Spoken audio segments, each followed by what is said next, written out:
ಇಡೀ ಒಬ್ಬ ಡ್ರೈವರ್ ಅಂತ ಹೇಳ್ಬಿಡ ಸರ್ ವರ್ಕ್ ಆಯ್ತು ನನಗೆ ಬಂದ್ರೆ ಅಂತ ಏನು ಯೂಸ್ ಇಲ್ದಾರದು ಏನು ಸಹ ಮಾಡ್ತೀರಾ ನೀವು ಹಂಗಂದ್ರೆ? ಈ ಸರ್ಕಾರದಲ್ಲಿ ಒಂದಷ್ಟು ಜನರ ಬಗ್ಗೆ ಒಂಚೂರು ಕಾಳಜಿ ಇರ್ತಕ್ಕಂಥ ರಾಮಲಿಂಗಾರೆಡ್ಡಿ ಅಂತ ಹೇಳ್ತಾರೆ. ಬಹುಶಃ ಈಗ ನಿಮ್ಮ ಸಮಸ್ಯೆಗಳನ್ನ ಹೇಳಿದ್ದೀರಾ, ರಾಮಲಿಂಗಾರೆಡ್ಡಿಗೆ ಜನಮನ್ನ ವೇದಿಕೆ ಮುಖಾಂತರ ಹೇಳಿದಿರ. ಸ್ವಲ್ಪ ರೆಸ್ಪಾನ್ಸಿಬಿಲಿಟಿ ಇರ್ತಕ್ಕಂಥ ಮಂತ್ರಿ ಯಾರೇ ಫೋನ್ ಮಾಡಿದ್ರೆ ಕಾಲ್ ಪಿಕ್ ಮಾಡ್ತಾರೆ, ಮಿಸ್ ಕಾಲ್ ಇದ್ದರೂ ಕಾಲ್ ವಾಪಸ್ ಮಾಡ್ತಾರೆ, ಸ್ವಲ್ಪ ಮನುಷ್ಯತ್ವ ಇದೆ ಅಂತ ಹೇಳ್ತಾರೆ. ಹಾಗಾಗಿ ನೀವು ಈಗ ಸಮಸ್ಯೆನ ಹೇಳಿದಿರ, ತಮಿಳ್ನಾಡು ಇಲ್ಲಿ ಎಷ್ಟು, ಅಲ್ಲಿ 3,500, ಇಲ್ಲಿ 13,000 ಅಂತ ಹೇಳಿದ್ರಿ. ನಿಮ್ಮ ಚಾಲಕರದ್ದೆಲ್ಲ ಸಮಸ್ಯೆಗಳು ಹೇಳಿದ್ರೆ ಬಹುಶಃ ಅವರಿಗೆ ನಾವು ಒಳ್ಳೆ ಮಂತ್ರಿ ಅಂತ ಹೇಳಿದ್ದೀವಲ್ಲ, ಆ ಒಳ್ಳೆತನ ಇದ್ದರೆ ಬಹುಶಃ ಇದನ್ನು ಬಗೆಹರಿಸ್ತಾರೆ ಅಂತ ನಾವು ಅಂದ್ಕೊಳ್ತಿದ್ದೀನಿ. Yes sir. ಸರ್, ಇವತ್ತು ನೀಟ್ ಪರೀಕ್ಷೆಯಲ್ಲಿ ಲೀಕ್ ಆಗಿದೆ. ಈ ಬೆಲೆ ಏರಿಕೆಯಲ್ಲಿ ಹೈಕ್ ಮಾಡಿದ್ದಾರೆ ಈ ಕೇಂದ್ರ ಸರ್ಕಾರದವರು. ಅವ್ರಿಗೆ ಯಾವ ನೈತಿಕತೆ ಇದೆ? ಇವತ್ತು ಜನಸಾಮಾನ್ಯರನ್ನ ಬೀದಿಲಿ ನಿಲ್ಲಿಸಿರೋ ಅಂತ ಯಾವ್ದಾದ್ರು ಒಂದು ಸರ್ಕಾರ ಇದ್ದರೆ ಅದು ಕೇಂದ್ರ ಸರ್ಕಾರ, ಹಾಗೂ ರಾಜ್ಯ ಸರ್ಕಾರದವರು ಅಷ್ಟೇ.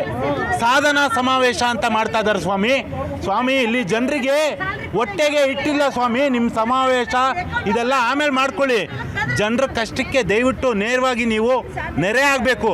ಅದನ್ನು ಬಿಟ್ಬಿಟ್ಟು ನೀವು ನೋಡ್ರಿ ಸಾಧನಾ ಸಮಾವೇಶ ಅಂತ ಮಾಡ್ತಾ ಇದ್ದೀರಾ. ಅವ್ರು ನೋಡಿದ್ರೆ ಎಲ್ಲೋ ಫಾರಿನ್ ಟ್ರಿಪ್ಪಲ್ಲಿ ಮೆಲೋಡಿ ಚಾಕ್ಲೇಟ್ ತಿಂತಿದ್ದಾರೆ. ಸೊ ಇಲ್ಲಿ ನಮ್ಮಂಥ ಜನಸಾಮಾನ್ಯರು ಬೀದಿಲಿ ನಿಂತ್ಕೊಂಡು ಒದ್ಲಾಡ್ಕೊಳ್ತಾ ಇರಬೇಕಾದ್ರೆ. ಎಸ್ ಸರ್, ಈ ಬೆಲೆ ಏರಿಕೆ ಸಮಸ್ಯೆ ಹೇಳಿದ್ರು, ಕ್ಯಾಬ್ ಚಾಲಕರು ಹೇಳಿದ್ರು ಡಾಕ್ಯುಮೆಂಟ್ಸ್ ತರ್ತೀವಿ ಅಂತ ಹೇಳಿದರು. ಆಯಿತು, ನೀವು ನಿಮ್ಮ ಆರೋಪ ಮಾಡಿದ್ದಕ್ಕೆ ಸರ್, ಈಗ ನೀವು ಆರೋಪ ಮಾಡಿದ್ರಿ. ಈಗ ಎಷ್ಟು ತಮಿಳ್ನಾಡಲ್ಲಿ ಪ್ಯಾನಿಕ್ ಬಟನ್ಗೆ 3,500, ಇಲ್ಲಿ ಎಷ್ಟಿದೆ? 4,000 ಇದೆ. ಇಲ್ಲಿ ಎಷ್ಟಿದೆ? ಓಪನ್ ಆಗಿ ನೋಡ್ಬಿಡಿ ಸರ್, ಬಿಲ್ಲೇ ಇದೆ, ಇನ್ವಾಯ್ಸ್ 14,000 ಚಿಲ್ಲರೆ ಇದೆ. ಶೂಟ್ ಮಾಡಿ ಆಂಧ್ರದಲ್ಲಿ ಸರ್, ಒಂದು ನಿಮಿಷ ಅಲ್ಲ ಅದಕ್ಕಿಂತ ಇದನ್ನ ಸ್ಟೇಟ್ ಗೌರ್ಮೆಂಟ್ನ RTO ಅಧಿಕಾರಿಗಳಿದ್ದಾರೆ, ಅವರು ಅಪ್ರೂವಲ್ ಆಗಿರ್ತಕ್ಕಂಥ ಲೆಟ್ರ್ ಇದು ಆ್ಯಕ್ಚುಲಿ ಯಾರು ನಿಮ್ದು ಆರೋಪ ಬರೋದು ದಾಖಲಾತಿ ಬೇಕಲ್ವಾ? ಈಗ ರಾಮಲಿಂಗಾರೆಡ್ಡಿ ತುಂಬಾ ಬ್ರಿಲಿಯಂಟ್ ಇದಾರೆ ಅವರು. ಅದು ಆರೋಪ ಅಂದ್ಬಿಡ್ತಾರೆ ಅವರು. ಅದಕ್ಕೆ ನೀವು ದಾಖಲಾತಿ ತೋರಿಸ್ಬೇಕು. ಆಮೇಲೆ ನಾವಿಲ್ಲಿ ನೀವು ಆರೋಪ ಮಾಡಿ ತೋರಿಸಬಾರ್ದಲ್ವಾ? ನೀವು ಆರೋಪ ದಾಖಲಾತಿ ಬೇಕಲ್ವಾ? ಅದಕ್ಕೆ ಗಾಡಿಗೆ ಹೋಗಿ ತಗೊಂಡ್ಬಂದಿದ್ದೀನಿ. ಇದು ಬಂದು ನಮ್ಮ ಸಾರಿಗೆ ಇಲಾಖೆಯ ಅಧಿಕಾರಿಗಳು ಸಿಗ್ನೇಚರ್ ಮಾಡಿರ್ತಕ್ಕಂಥ ದಾಖಲಾತಿ ಇದು. ಅನೇಕ ದಾಖಲಾತಿಗಳಿವೆ. ಇರ್ಲಿ ಮೇಡಮ್ ನೋಡಿ, ಇದು ಸರ್ಕಾರ ಏನೊಂದು ರೇಟ್ನ ಫಿಕ್ಸ್ ಮಾಡಿತ್ತು, ಅದಕ್ಕೆ ಪೂರ್ವ ಏನು ರೇಟ್ ಫಿಕ್ಸ್ ಮಾಡಿ ಸರ್ ಇಲ್ಲಿದೆ ನೋಡಿ. ಒಂದು ನಿಮಿಷ ಸರ್, 4+1 ಗಾಡಿಗೆ 3 ಪ್ಯಾನಿಕ್ ಬಟನ್ನು 5,669. ಒಂದು ಪ್ಯಾನಿಕ್ ಬಟನ್ ಬಂದು 1,020 ರೂಪಾಯಿ 3 ಪ್ಯಾನಿಕ್ ಬಟನ್ಗೆ. ಟ್ಯಾಕ್ಸ್ ಸೇರಿ ಹೇಳಿ. ಬನ್ನಿ ಮೇಡಮ್, ಗಾಡಿ ಚೆಕ್ ಮಾಡಿ. ಒಂದು ನಿಮಿಷ. ಸರ್, ಅದೆಲ್ಲಾನು ಕೇಂದ್ರ ಸರ್ಕಾರ ಡೈರೆಕ್ಷನ್ ಮೇಲೆ ಪ್ಯಾನಿಕ್ ಬಟನ್ ಒಬ್ರು ಮಾತಾಡಿ ನೀವು ಮಾತಾಡಿ. ಇರಿ ಒಂದು ನಿಮಿಷ. ಹೇಳಿ ಮೇಡಮ್, ಏನು ಸಮಸ್ಯೆ? ಮೇಡಮ್, 3 ಪ್ಯಾನಿಕ್ ಬಟನ್ ಸರ್ಕಾರದಿಂದ ಅಪ್ರೂವಲ್ ಇದೆ. ಇದನ್ನ ಕೊಟ್ಟ ಮೇಲೆ ಬೇರೆ ಸ್ಟೇಟ್ಗೂ ನಮ್ಮ ಸ್ಟೇಟ್ಗೂ ಯಾಕೆ ರೇಟ್ ವ್ಯತ್ಯಾಸ ಇದೆ ಅಂತ ನೀವು ಯಾರಾದರೂ ತಿಳಿಸ್ಕೊಡಿ. ಡೆಲ್ಲಿಯಲ್ಲಿ ಇಷ್ಟು ಬೆಲೆ ಏರಿಕೆ ಆದ್ಮೇಲೆ ಕೂಡ ಪೆಟ್ರೋಲ್ 95 ಆಗಿಲ್ಲ. ಇಲ್ಲಿ ಕರ್ನಾಟಕದಲ್ಲಿ ರಾಜ್ಯದ ಸಸ್ಯ ಎಷ್ಟು ಆಡ್ ಮಾಡ್ತಿದ್ದಾರೆ, ಅಪ್ರೂವಲ್ ಮಾಡ್ತಾರೆ. ಹಂಗಾದ್ರೆ ಪಕ್ಕದ ಆಂಧ್ರಾಗ ಹೋಗಿ ಅಲ್ಲಿ FC ಮಾಡಿಸ್ಕೊಂಡ್ ಬರ್ತಾರೆ ನಮ್ಮ ಕರ್ನಾಟಕದವರು. ಅದನ್ನ ಯಾಕೆ ಅಪ್ರೂವಲ್ ಮಾಡ್ತಾರೆ ಹಂಗಾದ್ರೆ ನಿಮ್ಮ RTOದವರು? ಅಲ್ಲ ಸರ್, ರೂಲ್ ತಂದಿರೋದು ಕೇಂದ್ರ ಸರ್ಕಾರ ನೋಡಿ. ಅದು 1, 2, 3 ಅಂತ ಕಮರ್ಷಿಯಲ್ ವೆಹಿಕಲ್ಗೆ ಹೆಣ್ಣು ಮಕ್ಕಳ ಭದ್ರತೆಗಾಗಿ ಮಾಡಿರೋದು. ಇವ್ರು ಏನ್ ಮಾಡ್ತಾರೆ? ಅವ್ರು ಹೇಳ್ತವ್ರೆ ನಿಮ್ಮ ಲಂಚ RTO ಎಲ್ಲ ಸೇರಿ ಅವ್ರನ್ನ ಹೈರಾಣ ಮಾಡಿದೆ. ನಿಮ್ಮ ಆಡಳಿತ ವ್ಯವಸ್ಥೆ ಯಾವ ರೀತಿ ಇದೆ ಅನ್ನೋದನ್ನ ತೋರಿಸಿದ್ದಾರೆ. ಎಸ್ ಸರ್, ಅವರು ಸಾರಿಗೆ ಇಲಾಖೆಯ ಬೆಲೆ ಏರಿಕೆಯನ್ನು ಮಾತಾಡ್ತೀವಿ. ಇದೇ ಬೆಲೆ ಏರಿಕೆ ಹೇಳ್ತಾ ಇರೋದು. ಒಂದೊಂದು ರಾಜ್ಯದಲ್ಲಿ ಒಂದೊಂದು ನೀತಿ. ಅಂದರೆ RTOನ ಅಂಡರ್ ದಿ ಸ್ಟೇಟ್ ಗೌರ್ಮೆಂಟ್ ಇರುತ್ತೆ. ಏನು ನಿಯಮಾವಳಿಗಳನ್ನು ಕೇಂದ್ರ ಸರ್ಕಾರ ಕೊಡುತ್ತೆ ಅಷ್ಟೇ. ಅದನ್ನು ಕಲೆಕ್ಟ್ ಮಾಡಿರ್ತಕ್ಕಂಥ ಹಣ ಏನಿದೆ ಅದು ರಾಜ್ಯ ಸರ್ಕಾರದ ಬೊಕ್ಕಸಕ್ಕೆ ಹೋಗುತ್ತೆ. ಅಂದರೆ ಇವರು ಬೆಲೆ ಏರಿಕೆಗೋಸ್ಕರ ಎಲ್ಲ ನೋಡಿ, ಅಗತ್ಯ ವಸ್ತುಗಳ ಎಲ್ಲ ಬೆಲೆಗಳನ್ನು ಏರಿಸಿದ್ರು. ಎಲ್ಲದಕ್ಕೂ ಬೆಲೆ. ಅದೇ ರೀತಿ ಸಾರಿಗೆ ಸಂಸ್ಥೆ ಎಲ್ಲ ವ್ಯವಸ್ಥೆಗಳನ್ನು ಅಧ್ವಾನ ಮಾಡಿದ್ದಾರೆ. ಅಂದರೆ TP ಏನಿದೆ, ಒಂದು TT ಗಾಡಿಗೆ TP ಇವತ್ತು 5,000 ಇದ್ದಿದ್ದಂತೂ ಇವತ್ತು 15,000 ಆಗಿದೆ. ಬಸ್ಗಳಿಗೆ 52,000 ಇದ್ದಿದ್ದು TP ಇವತ್ತು 1.5 ಲಕ್ಷ ಆಗಿದೆ. ಬಸ್ ಆಗಿದೆ. ಅಂದ್ರೆ ರಾಜ್ಯ ಸರ್ಕಾರ ಸೀಸ್ ಮಾಡಿಕೊಂಡು ಈ ಏನು ಕಾಂಗ್ರೆಸ್ ಸರ್ಕಾರ ಫ್ರೀ ಬಸ್ನ ಕೊಟ್ಟಿದೆ, ಅದರಿಂದ ಎಷ್ಟು ಜನ ಚಾಲಕರು ಬೀದಿಗೆ ಬಂದಿದ್ದಾರೆ, ಎಷ್ಟು ಬಸ್ಗಳು ಇವತ್ತು ಸ್ಕ್ರಾಪ್ ಆಗಿ ರೋಡಲ್ಲಿ ನಿಂತಿದ್ದಾವೆ. ಅದ್ರ ಬಗ್ಗೆ ಯಾರು ಸರ್ ಮಾತಾಡ್ತಾರೆ? ಅವ್ರ ಕುಟುಂಬಕ್ಕೆ ನೋಡೋಣ. ಬಹುಶಃ ಇದಕ್ಕೆ ಸಾರಿಗೆ ಸಚಿವರು ಉತ್ತರಿಸ್ತಾರೆ ಅಂತ ಕಾಣುತ್ತೆ. ಪಾಪ ಅವರ ಪ್ರತಿನಿಧಿಗಳೆಲ್ಲ ಇದ್ದಾರೆ. ಆಯ್ತಾ? ಎಸ್ ಸರ್, ಇದನ್ನ ನಾವು ಹೇಳ್ತಾ ಇರೋದು. ಕೇಂದ್ರ ಸರ್ಕಾರ ಮತ್ತು ರಾಜ್ಯ ಸರ್ಕಾರ ವಿಷ ಉಣಿಸ್ತಾ ಇದೆ ಜನಗಳಿಗೆ ವಿಷದ ಬರೆ ಎಳಿತಾ ಇದೆ, ವಿಷವನ್ನೇ ಉಣಿಸ್ತಾ ಇದೆ. ಜನ ಉಳಿಯೋದಕ್ಕೆ ಇವ್ರು ಬೇಕಾಗಿಲ್ಲ. ಇವ್ರಿಗೆ ಬೇಕಾಗಿರೋದು ದುಡ್ಡು ಮತ್ತು ಇವರ ಅಧಿಕಾರ ಮತ್ತು ಇವರ ಫ್ಯಾಮಿಲಿಗಳಿಬ್ಬರು ಆಗಬೇಕು. ಧನದಾಹಿಗಳು ಮತ್ತು ಲೂಟಿಕೋರರು ರಾಜ್ಯ ಸರ್ಕಾರ ಮತ್ತು ಕೇಂದ್ರ ಸರ್ಕಾರ ಸೇರ್ಕೊಂಡು ನಮ್ಮನ್ನು ಆಳ್ತಾ ಇದ್ದಾರೆ. ಎಸ್ ಮೇಡಮ್, ತಾವು ಗೃಹಿಣಿ, ಮನೇಲಿ ಅಡುಗೆ ಮಾಡ್ತೀರಾ ಮೇಡಮ್? ಸರ್ ಅಡುಗೆ ಮಾಡಿದೆ ಹೊಟ್ಟೆಗೆ ನಾವು ಹೆಂಗೆ ಬದುಕಬೇಕು ಸರ್? ಇಷ್ಟು ಬೆಲೆ ಆಗಿ 200 ರೂಪಾಯಿ ಸರ್ ಹುಳ್ಳಿಕಾಯಿ ರೇಟು. ನಾವು ಹೆಂಗೆ ತರಕಾರಿ ತೊಗೊಂಡು ಬದುಕೋದು? ಅವ್ರು ಹೇಳ್ತಾರೆ ನಮ್ಮ ಪ್ರಧಾನಮಂತ್ರಿ ಅವರು ಏನು ಎಣ್ಣೆ ಸ್ವಲ್ಪ ಹಾಕಿ ಅಂತ. ಹೆಂಗೆ ಸರ್ ಸ್ವಲ್ಪ ಹಾಕೊಂಡು ಅಡುಗೆ ಮಾಡೋದು? ಅವನ್ನ ಕೇಳಬೇಕು ನಾವು. ನೀರು ಹಾಕಿದ್ರೆ ಆಗಲ್ವಲ್ಲ, ಎಲ್ಲ ಸಿಡಿಯುತ್ತಲ್ಲ ಮುಖಕ್ಕೆ ಸಿಡಿಯುತ್ತಲ್ಲ ನೀರು ಹಾಕೊಂಡು ಮಾಡಿದ್ರೆ. ಅದನ್ನು ನಮ್ಮ ಪ್ರಧಾನಮಂತ್ರಿ ಅವ್ರನ್ನ ಕರ್ಕೊಂಬಂದು ನಿಲ್ಲಿಸ್ಕೊಂಡು ನಾವು ಒಂದ್ಸಾರಿ ತೋರಿಸಿ ಸರ್ ಹೆಂಗೆ ಅಡುಗೆ ಮಾಡೋದು ಕೇಳೋಣ ಅಂದರೆ ಅವ್ರು ಹೋಗ್ಬಿಟ್ಟು ಫಾರಿನಲ್ಲಿ ಕೂತ್ಕೊಂಡು ಚಾಕ್ಲೇಟ್ ಕೊಟ್ಕೊಂಡು ನಕ್ಷತ್ರ ತೋರಿಸ್ಕೊಂಡು ಎಂಜಾಯ್ ಮಾಡ್ತಾರೆ. ನಮ್ಮ ಕಷ್ಟ ಯಾರು ಕೇಳ್ತಾರೆ ಸರ್? ಮೆಟ್ರೋದಲ್ಲಿ ಓಡಾಡಿ ಅಂದರು. ಇವರು ವಿಜಯೇಂದ್ರ ಅವರು ಪೇಪರ್ ಇಟ್ಕೊಂಡು 1 ನಿಮಿಷ ಫೋಸ್ ಕೊಟ್ಬಿಟ್ಟು ಒಂದು 1 ಅವರ್ ಹೋದ್ರು ಇಲ್ವ ಆರಾಮಾಗಿ. ಬಿಜೆಪಿ ನಾಯಕರೆಲ್ಲ ಈಗ ಪ್ರಧಾನಮಂತ್ರಿಗಳು ಕರೆ ಕೊಟ್ಟಾದ್ಮೇಲೆ ಬಿಜೆಪಿ ನಾಯಕರುಗಳು ಯಾರು ಕೂಡ ಕಾರ್ ಬಳಸ್ತಿಲ್ಲ. ತುಂಬ ಜನ ನಡ್ಕೊಂಡು ಓಡಾಡ್ತಿದ್ದಾರೆ. ಆಮೇಲೆ ತುಂಬ ಸೈಕಲ್ ಓಡಾಡ್ತಾ ಇದ್ದಾರೆ.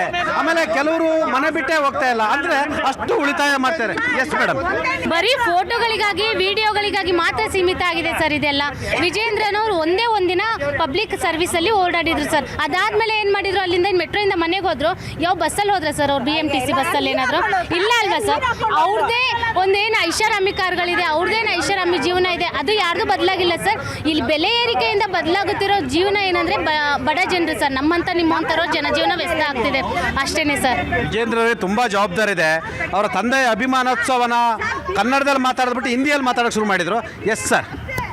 ಸರ್, ಈಗ ಏನು ತಮ್ಮ ತಪ್ಪನ್ನ ಇವತ್ತು ಅರ್ಥ ಮಾಡ್ಕೊಂಬಿಟ್ಟು ಅದಕ್ಕೆ ತಿದ್ದುಪಡಿ ಮಾಡಿ ಜನರ ಸಾಮಾನ್ಯರಿಗೆ ಏನು ಅನುಕೂಲ ಮಾಡ್ಕೊಳ್ಬೇಕೋ ಆ ಕೆಲಸನ ಮಾಡೋದು ಬಿಟ್ಟು ಮತ್ತೆ ನೀವು ವಿರೋಧ ಪಕ್ಷದವ್ರ ಮೇಲೆ, ಸಾರ್ವಜನಿಕರ ಮೇಲೆ ಈ ರೀತಿ ಹೇಳ್ಕೊಂಬರ್ತಾ ಇರೋದು ಇದು ಸರಿಯಲ್ಲ. ಇದು ಈಗ ತಪ್ಪಾಗಿದೆ. ಆಯಿತು, ನೀವು ಪ್ರಧಾನಿ ಕರೆ ಕೊಟ್ಟಿದ್ದೀರಾ, ಕರೆ ಕೊಟ್ಟ ಮೇಲೆ ನೀವ್ಯಾಕೆ ಫಾಲೋ ಮಾಡ್ತಾ ಇಲ್ಲ? ನಿಮ್ಮ ಫ್ಲೈಟಿಂದ ಇನ್ನೊಂದು ಫ್ಲೈಟ್ ಬೇರೆ ಸೇಫ್ಟಿಗೆ ಜೊತೆಗೆ ಇಷ್ಟೆಲ್ಲ ಮಾಡ್ತೀರಾ. ಬಂದು ಸಾರ್ವಜನಿಕರಿಗೆ ನೀವು ಫ್ಲೈಟ್ ಯೂಸ್ ಮಾಡಬೇಡಿ, ಗಾಡಿ ಯೂಸ್ ಮಾಡಬೇಡಿ, ಪೆಟ್ರೋಲ್ ಯೂಸ್ ಮಾಡಬೇಡಿ, ಗೋಲ್ಡ್ ಯೂಸ್ ಮಾಡಬೇಡಿ, ಎಂಥ ಮಾತುಗಳನ್ನ ಹೇಳ್ಕೊಂಬರ್ತಾ ಇದ್ದೀರಾ? ಎಸ್ ಮೇಡಮ್, ಇದು ನರೇಂದ್ರ ಮೋದಿ ಅವರು ಯಾರಿಗೂ ಕೂಡ ಆದೇಶ ಮಾಡಿಲ್ಲ ಯೂಸ್ ಮಾಡಬೇಡಿ, ಸಾಮೂಹಿಕ ವೆಹಿಕಲ್ ಯೂಸ್ ಮಾಡಿ ಅಂತ ಹೇಳಿದ್ದು. ಪೆಟ್ರೋಲು ಅಥವಾ ಗೋಲ್ಡ್ ನಮ್ಮ ಭಾರತದಲ್ಲಿ ನಾವು ಮಾಡ್ತಾ ಇಲ್ಲ, ಪ್ರಿಪೇರ್ ಆಗ್ತಾ ಇಲ್ಲ. ಆಮದು ಮಾಡೋದನ್ನು ಕಡಿಮೆ ಮಾಡೋಣ. ಸಾಮೂಹಿಕ ವೆಹಿಕಲ್ ಯೂಸ್ ಮಾಡಿದ್ರೆ ಅದರಲ್ಲಿ ನಿಮಗೆ ನೀವು ಇಷ್ಟ ಗ್ಲೋಬಲ್ ಕ್ರೈಸಿಸ್ ಆಗುತ್ತೆ, ಕ್ರೈಸಿಸ್ ಆಗ್ತಾ ಇದೆ. ಎಲ್ಲರೂ ಕೂಡ ಅಡ್ಜಸ್ಟ್ ಮಾಡ್ಕೊಳ್ಳಿ ಅಂತ ಹೇಳ್ತಿದ್ದಾರೆ. ಎಲ್ಲರೂ ಕೂಡ ಅಡ್ಜಸ್ಟ್ ಮಾಡ್ಕೋಬೇಕು. ಆದರೆ ಹೇಳುವಂತ ನಾನು ಫಸ್ಟ್ ಅಡ್ಜಸ್ಟ್ ಮಾಡ್ಕೋಬೇಕು. ಹೇಳುವಂತ ನಾನು ಸರಿ ಇರಬೇಕಲ್ವಾ? ನೀವು ಸರಿ ಇದ್ದೀರಾ? ನೀವು ಸರಿ ಇಲ್ಲ. ನೋಡಿ, ಇವತ್ತು ಸುಪ್ರೀಂ ಕೋರ್ಟ್ ಒಂದು ಹೇಳಿಕೆ ಕೊಟ್ಟಿದ್ದಾರೆ. ಏನು ಬಂಡವಾಳಶಾಹಿಗಳಿದಾರಲ್ಲ ಅವ್ರಿಗೆ ಲೋನ್ ನೀವು ಯಾವುದೇ ರೀತಿ ನಿಯಮ ಇಲ್ಲದೆ ಕೊಡ್ತಾ ಇದ್ದೀರಾ. ಆದರೆ ಬಡವನಿಗೆ ಮಾತ್ರ 1000 ರೂಲ್ ಹಾಕಿರಂತ ಇವತ್ತು ಸುಪ್ರೀಂ ಕೋರ್ಟ್ ಅವರು ಇವತ್ತು ಆರ್ಡರ್ ಕೊಟ್ಟವ್ರೆ. ಅಂದರೆ ನಿಮ್ಮ ಯೋಗ್ಯತೆ ಏನಂತ ಅಲ್ಲೇ ಗೊತ್ತಾಗ್ತಾ ಇದೆ. S sir. ಸರ್, ಈಗ ಈ ಗ್ಲೋಬಲ್ ಕ್ರೈಸಿಸ್ ಬಗ್ಗೆ ಅವ್ರ ಹತ್ರ ಉತ್ತರ ಇಲ್ಲ. ಯಾಕಂದರೆ ಚುನಾವಣೆ ಹಿಂದೆ ದಿನದವರೆಗೂ ಇವ್ರು ಗ್ಲೋಬಲ್ ಕ್ರೈಸಿಸ್ ರಾತ್ರಿ ಕನಸು ಬಿದ್ದಿಲ್ಲ. ಮೋದಿ ಅವ್ರಿಗೆ 8 ಗಂಟೆಗೆ ಬೆಳಗ್ಗೆ ಆಗುತ್ತೆ ಅಂತ ಕಾಣುತ್ತೆ. ಅದಕ್ಕೋಸ್ಕರ ಗ್ಲೋಬಲ್ ಕ್ರೈಸಿಸ್ ಇವ್ರ ರಿಸಲ್ಟ್ ಬಂದ ನಂತರ ಎಲ್ಲ ಮುಖ್ಯಮಂತ್ರಿಗಳಿಗೂ ಇವರು ಸೀಟ್ ಕೊಟ್ಟ ನಂತರ ಇವ್ರಿಗೆ ಗ್ಲೋಬಲ್ ಕ್ರೈಸಿಸ್ ಬಗ್ಗೆ ಬರುತ್ತೆ. ಆಮೇಲೆ ಮದುವೆ ಆಗಬೇಡ ಅಂತ ಹೇಳ್ತಾರೆ. ಇವರು ಮದುವೆ ಏನೇನೋ ಅದ್ದೂರಿ ಮದುವೆ ಆಗಬೇಡ ಅಂತ ಹೇಳ್ತಾರೆ. ಜನಸಾಮಾನ್ಯರಿಗೆ ಮಾತ್ರ ಇಲ್ಲ, ಇವರು MLA, MLC, MP ಗಳಿಗೆ ನಿಮ್ಮ MLCಗಳು ಸೇರಿ. ಬಟ್ ಇದಕ್ಕೊಂದು ದೊಡ್ಡ ಫರ್ಮಾನ್ ಹೊರಿಸ್ಬೇಕು. ಅದಕ್ಕೆ ಮುಂಚೆ ಪ್ರಿಕಾಷನರ್ ಆಗಿ ಏನು ರೆಡಿ ಮಾಡ್ಕೊಂಡಿದ್ದಾರೆ ಕೇಳಿ. ಇವತ್ತಿನ ಜನದ ಪರಿಸ್ಥಿತಿ, ಗ್ಯಾಸ್ ಇರ್ಬೋದು, ಪೆಟ್ರೋಲ್ ಇರ್ಬೋದು, ಮತ್ತು ಈ ಆಟೋ ಚಾಲಕರಿಗೆ ಏನಾದರೂ ಒಂದು ಸಹಾಯ ಮಾಡೋಕ್ಕೆ ಏನಾದರೂ ಅವ್ರ ಹತ್ರ ಏನಾದರೂ ಇದೆಯಾ ಡೇಟಾ? ನೀವೇನಾರ ಮಾಡಿ ದಯಮಾಡಿ ಫ್ರೀ ಬಸ್ ಮಾಡಿ ನಾವು ಬೀದಿಗೆ ಬಂದೀವಿ ಅಂತ ಹೇಳಿದ್ರು. ಫ್ರೀ ಬಸ್ಗೆ ಇದು ಬಂದು ಸಾರ್ವಜನಿಕವಾಗಿ ಅಷ್ಟೇ. ಎಲ್ಲರೂ ಏನು ದುಡ್ಡು ಕೊಟ್ಟು ಹೋಗೋಕ್ಕಿಲ್ಲ. ಮಿಡ್ಲ್ ಕ್ಲಾಸ್ ಅವ್ರಿಗೆ, ಲೋವರ್ ಮಿಡ್ಲ್ ಕ್ಲಾಸ್ ಅವ್ರಿಗೆ ಉಪಕಾರ ಆಗಬೇಕು ಅಂತಾನೆ ಈ ಸ್ಕೀಮ್ ಬಿಟ್ಟಿದ್ದು. ಸುಮ್ಮನೆ ಯಾರು ಓಡಾಡಿಲ್ಲ. ಈಗ ನಿಮ್ಮ ಕಾಂಗ್ರೆಸ್ ಸರ್ಕಾರ ಬಂದ ಮೇಲೆ ಓಡಾಡಿದ್ದಾರೆ. ಯಾಕಂದ್ರೆ ನಿಮ್ಮ ಕಾಂಗ್ರೆಸ್ ಸರ್ಕಾರ ಬಂದ ಮೇಲೆ ಇವತ್ತು ಎಷ್ಟೋ ಚಾಲಕರು, ಗಾಡಿ ಓನರ್ಗಳು ಇವತ್ತು ಬೀದಿಗೆ ಬಂದು ಅವ್ರ ಜೀವನನೇ ಹಾಳು ಮಾಡ್ಕೊಂಡಿದ್ದಾರೆ. ಈ ಗ್ಯಾಸ್ ಇಂದಾನೆ ಈ ಪರಿಸ್ಥಿತಿ ಹೊರತು 3 ವರ್ಷದ ಮುಂಚೆ ಇವ್ರೇನು ನಮಗೆ ಎಚ್ಚರಿಕೆ ಕೊಡಲಿಲ್ಲ. ಇದು ಸಾರ್ವಜನಿಕರಿಗೆ ಒಳ್ಳೇದಾಗಬೇಕು ಅಂತ. ಯಾರೋ 10 ಜನಕ್ಕೆ ತೊಂದರೆ ಇಲ್ಲ ಸರ್, ಲಕ್ಷಾಂತರ ಜನ. ಗಿನ್ನಿಸ್ ರೆಕಾರ್ಡ್ ಆಗಿದೆ ಈ ಬಸ್ ಉಚಿತ ಸೇವೆ, ಗಿನ್ನಿಸ್ ರೆಕಾರ್ಡ್ ಆಗಿದೆ. ಕರ್ನಾಟಕದ ಅನೇಕ ಕಡೆ ಮಳೆ ಬಂದು ರೈತರಿಗೆಲ್ಲ ತೊಂದರೆ ಆಗಿದೆ, ಬೆಳೆ ನಾಶ ಆಗಿದೆ. ಸುಮಾರು ಒಂದು 7-8 ಜನ ರೈತರು ಸತ್ತೋಗಿದ್ದಾರೆ. ಯಾವ ಉಸ್ತುವಾರಿ ಸಚಿವರು ಕೂಡ ಹೋಗಿಲ್ಲ. ಅಂದರೆ ಎಷ್ಟು ಪರಿಣಾಮಕಾರಿಯಾಗಿ ಈ ಸರ್ಕಾರ ಇದೆ. ಮತ್ತು ಸಂಪುಟ ಪುನರಚನೆ, ಮುಖ್ಯಮಂತ್ರಿ ಬದಲಾವಣೆ ಹೆಸರಲ್ಲಿ ಸುಮಾರು ಒಂದು 20-25 ಮಂತ್ರಿಗಳು ಟೆಂಡರ್ಗಳಲ್ಲಿ, ಆಮೇಲೆ ನೇಮಕಾತಿಗಳಲ್ಲಿ, ಡೀಲ್ಗಳಲ್ಲಿ ಇದ್ದಾರೆ. 25-30 ಈ ಸರ್ಕಾರದ ಮಂತ್ರಿಗಳು ಲೂಟಿ ಮಾಡಿದ್ದಾರೆ. ಅವರ ಆಸ್ತಿ 1% ಇದ್ದಿದ್ದು ಇವತ್ತು 1,00,000% ಆಗಿದೆ.